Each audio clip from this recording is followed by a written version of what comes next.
Hey guys, so Euros is this weekend, and for me, the NAWCQ is next weekend. So as usual, I thought I'd go through what some of the high-rated players on Dueling Book are running, just so we have a better sense of the current meta as we move towards these big events, and especially to see if there's any kind of sleeper decks that are also doing well right now. And as always, a big thanks to my sponsors, links and discount codes below for Yu-Gi-Oh supplies. So for this month, I tried to look at the top 50 ranked players on Dueling Book post ban list, and so I was able to track down what 30 of those players were playing, so about 60%. Now unfortunately, I can never really get all 50, for example, and if we did have all players data available, then this pie chart might look rather different, right? But at the same time, I think Kashtira being the most played is probably not that surprising, and it probably actually is if we even had all the data available. And so Kashtira, been getting the most amount of regional tops post ban list. That ban list did not really hit it too hard. Obviously at least got rid of Mind Hacker, which is at least a start, but definitely a bit of a slap on the wrist if anything. Branded's definitely one of the better decks right now as well. It certainly sees a lot of play. I think it's just a very popular deck, and in terms of regional tops, it definitely has a respectful amount of tops as well. Labrynth is another one that's actually doing pretty well regional wise. My friend Tian actually top 8 Niagara regionals very recently. You can certainly check that deck profile out. And in that same regional, Hanko actually finished first place with Fluanderies. And you can certainly check that video out as well on my channel, and also check his articles. He writes really strong stuff about Yu-Gi-Oh! And so Flunder, I think this is definitely one of the more sleeper decks. Maybe it's not so much sleeper anymore, but as for example, as Hanko mentioned, it's a deck that, for example, does not lose to something like the Gimmick Puppet Lock, or in Kashtira's case, not that they're really running Ibli Lock anymore, but some Sprightless might as well, and in those cases it doesn't really matter anyways. Flunder is just a very normal summon focused deck, and being able to run Shifter also, and not only that, being able to run optimally under Shifter can really, well, crap on a lot of decks.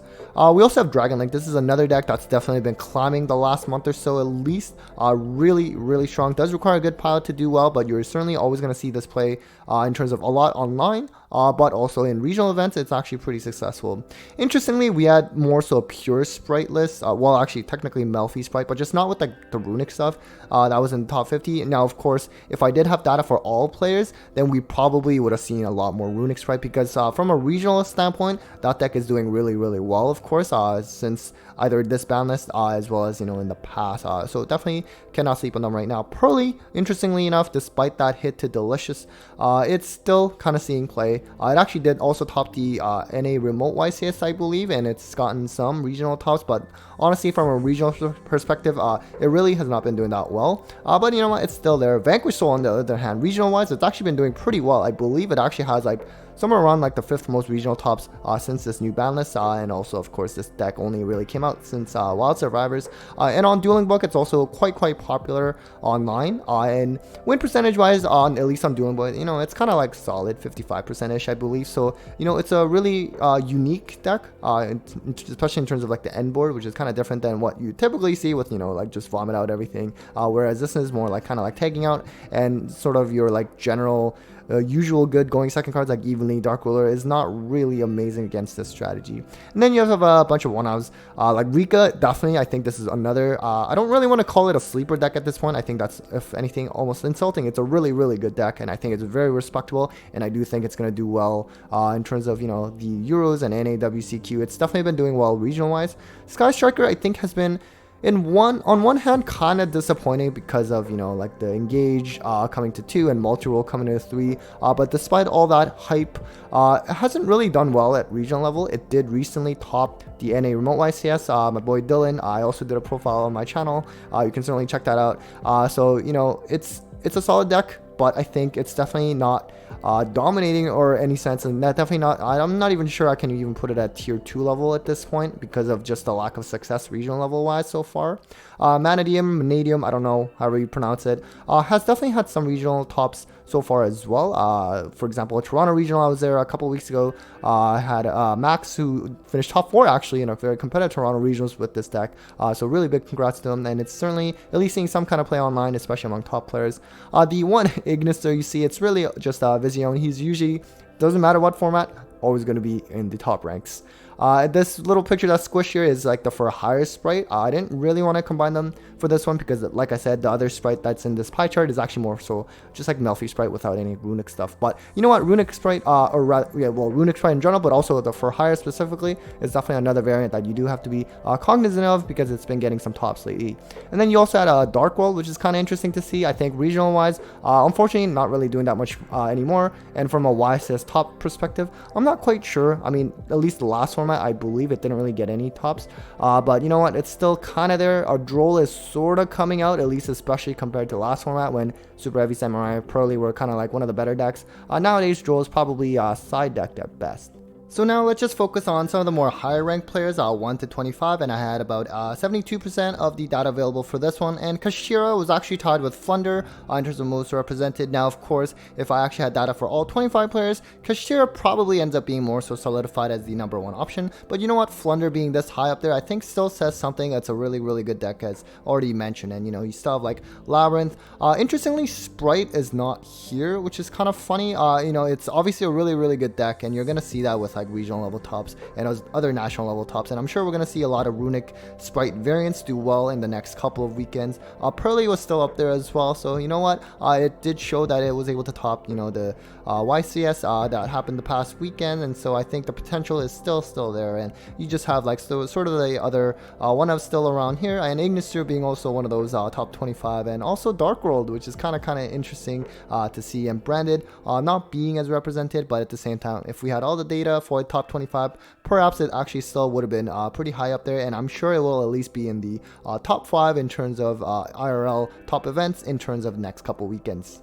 Now another data source that I wanted to show is through YG Omega in terms of their metadata. It's really interesting. So for here, you can go and look at some of the most played decks on this platform, and basically Kashtira being #1, that's really not surprising, right? In terms of regional IRL play tops, as well as, you know, Dueling Book, you're also going to see Kashtira as the #1 most played.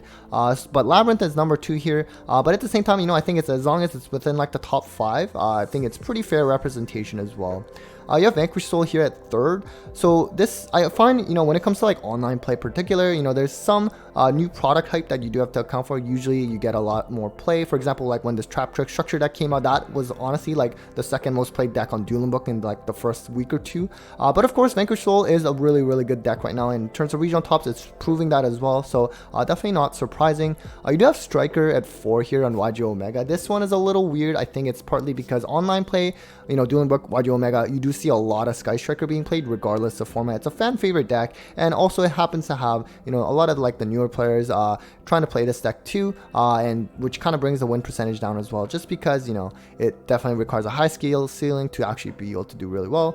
These two actually represent Branded Despy. I guess technically if you combine them, it probably ends up being like the 4th most played, and you know what, that also makes sense as long as it's within that top 5. And then actually speaking of Trap Tricks, it's seeing a lot of online play. I think that's again not too surprising. This is a deck especially is very attractive to like the newer players to this game because it's a very budget friendly in IRL play. So it's a really good deck to start with, and I think it's essentially like the best cost efficient deck realistically, because it'll only just cost you like the structure decks, and you really need a little bit extra on top of that, but still a competitive rogue strategy at the moment. You have Sword Soul. This was actually, I missed talking about this. I guess, you know, in terms of YGO, or rather Dueling Book top ranked players, we didn't see Sword Soul in my pie chart, but at the same time, I was missing data for like 40% of players, right? I'm sure at least one of those players that I was missing was playing Sword Soul, and it's also a very solid tier 2 deck. And then we have some other decks like Gold Pride Punk, really solid, actually top 8 regionals, although that was a pure Gold Pride deck. We have Dragon Lake Dinosaur. I guess this partly has probably to do with like some new product hype as well, with like Wild Survivors getting some dino support. Really weird that Spright is very low here, and also in the high rated, you know, Dueling Book players. I'm not sure, maybe they just got bored of the deck, because, you know, in terms of regional tops, whatever, national tops, Sprite's doing really well, so usually it should be higher than this. You have other decks like Mathmech, that's also kind of like a sleeper deck. It actually top 8 Niagara Regional, Lucas yet again, which I did a deck profile on my channel.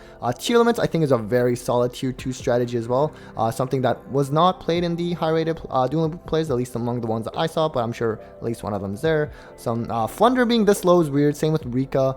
I think, you know, at least in terms of like regional level events, as I've kind of shown already, like it does pretty well actually, and these are very, very, very solid decks and really good decks. I'm not sure if it's fair to call them sleeper decks because they are at this point pretty well justified as being a very good and respectable decks, but you know what, these are definitely the best dark horses. Marin says kind of rogue, Vanadium, also pretty good for higher runic Spright, should be higher, definitely a really good deck, and some other random decks. So this is definitely a resource that you can check out, and they even have some win percentages as well. Kashtira being around 60%, very in line with what you see on Dueling Book as well, usually around 60%, particularly for any kind of like tier 1 decks. Usually Thunder has a pretty high win percentage regardless of the format as well, seems to be similar with YG Omega, and Rika is also another deck that has high win percentage on Dueling Book and clearly on YG Omega as well, so definitely do not sleep on Rika and Thunder. Mathmech still up there as well, and it's also a deck that usually does well on Dueling Book as well. You have some other decks, and you see Sky Striker and Traptrix having like really low win percentages, and kind of has to do with